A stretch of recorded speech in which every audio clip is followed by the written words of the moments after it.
Hi everyone, my name is Kang, and I am a member of the 2023 United States Archery team in the recurve cadet male division. I'm also currently ranked as the #1 cadet in the nation. The purpose of this channel is to educate all those interested in archery. I will begin by introducing the 3 different types of bows.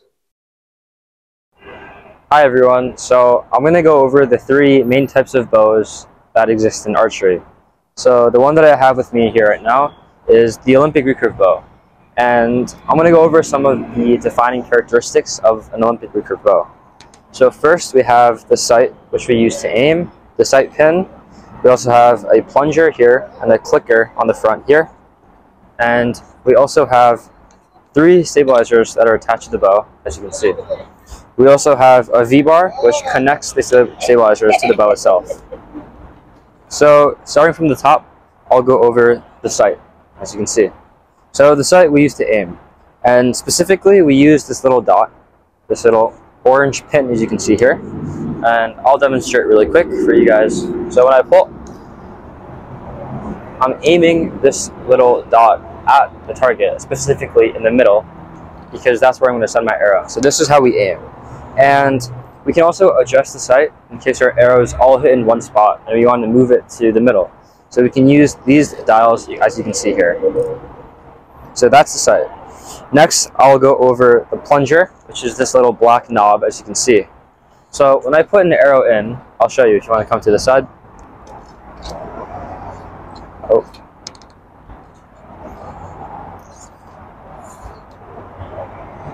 So as you can see, the plunger, it acts as a little like buffer or something against the arrow. And the purpose of this is that when you shoot, the arrow, contrary to popular belief, it doesn't fly straight. So it more fishtails through the air.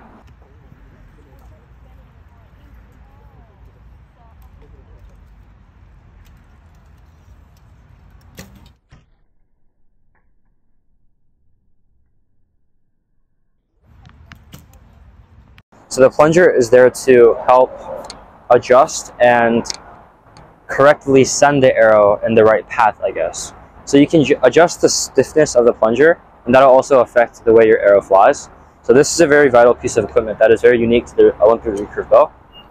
And another piece of equipment on the front, as you can see, the clicker. So this is a thin piece of metal that recurve archers use to gauge how much they're pulling, and this allows for more specificity and more accurateness when you're pulling. So if you want to come to the side, and if I pull really quick, you can see I'm pulling.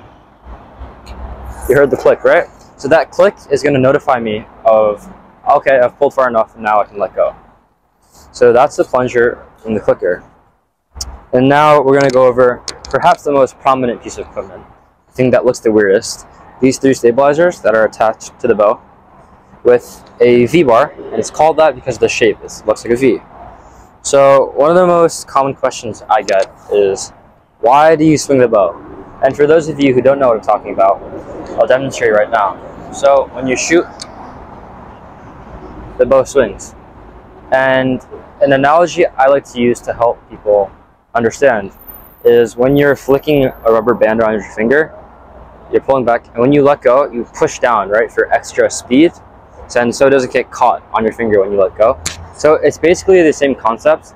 So it's for like momentum and also to have a better follow through when you're shooting. So yeah, that's the stabilizers. And I guess now we can go over some equipment that's pretty unique to Olympic recurve archers. So as you can see on my hand, I use a wrist sling, but most people use a finger sling, which is more common. And recurve archers learn to tie it in a unique knot in such a way that I can let my bow go when I shoot and it'll catch the bow, so obviously it doesn't fall off and hit the ground. The next piece of equipment, as you can see right here, is my chest guard, and this is to help when I shoot so the string doesn't hit against my chest and affect the arrow's flight. And then on my right hand, you see I have a finger tab, and this is to protect my fingers from the string, especially when you're pulling higher poundages. The string can damage your fingers, so this is for protection. And in the back, you can obviously see my arrows and my quiver, which is used to hold my arrows. Okay, yeah, and this is my string. So this little blue thing is where I'm going to clip my arrows in when I shoot. So yeah, that's a basic overview of the Olympic recurve bow and why it's special compared to the two others. If you have any questions, please just leave it in the comments below, and we'll try our best to answer all of them. Thank you. So I'm now going to discuss the second type of bow, which is the bare bow.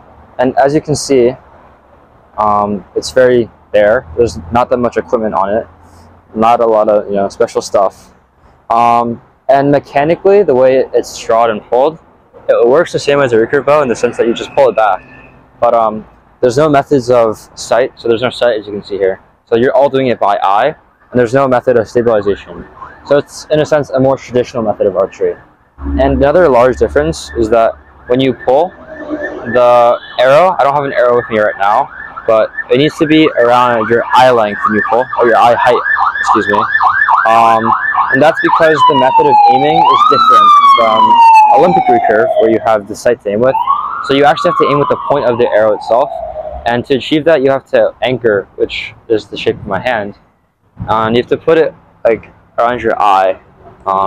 So yeah, that's a big difference from Olympic recurve archery and also compound archery. So yeah, in effect, that is the bare bow. So as you guys can see here, we have a very primitive compound bow. And the compound bow was manufactured in the late 1960s as a more mechanically easy method of pulling a bow. And it's also the youngest method of competitive archery. So this is probably, when you think of a bow and arrow, this is maybe the first thing that comes to your mind because it's the most modern and most technologically advanced. So you can see here we have two pulleys. So mechanically it's a bit different from the bare bow and recurve bow because as you pull it, the wheels will alleviate some of the, well, a lot of the draw force. So for example, a recurve bow, if it's, for example, like 45 pounds, that means the whole way through you're pulling, it's going to be 45 pounds. But for a compound bow, it's only going to be 45 pounds for the initial when you pull at the front. And as you anchor in the back, these pulleys will alleviate a lot of the force, and you'll be only holding around 12 pounds at the end. So it technically is a lot easier to shoot. And I don't have the equipment with me right now, but the compound bow also calls for a certain type of release, whether that be a just trigger release, a back tension release. There's a lot of types of releases that'll help you mechanically let go of the string since you're not pulling with your fingers in and of themselves. Additionally, compound bows are usually a lot heavier in terms of mass. So that means that the lifting of a compound bow is going to be a lot heavier than a typical recurve bow, but the pulling will be a lot easier than a recurve bow. And compound bows are also mainly used for hunting. So I'm sure a lot of you are familiar with that. And that's because the arrows will travel a lot faster than a recurve or a bare bow. And that's, again, because of the wheels and just the efficiency. The force is going to be delivered directly to that arrow. So yeah, that is the basic overview of the compound bow.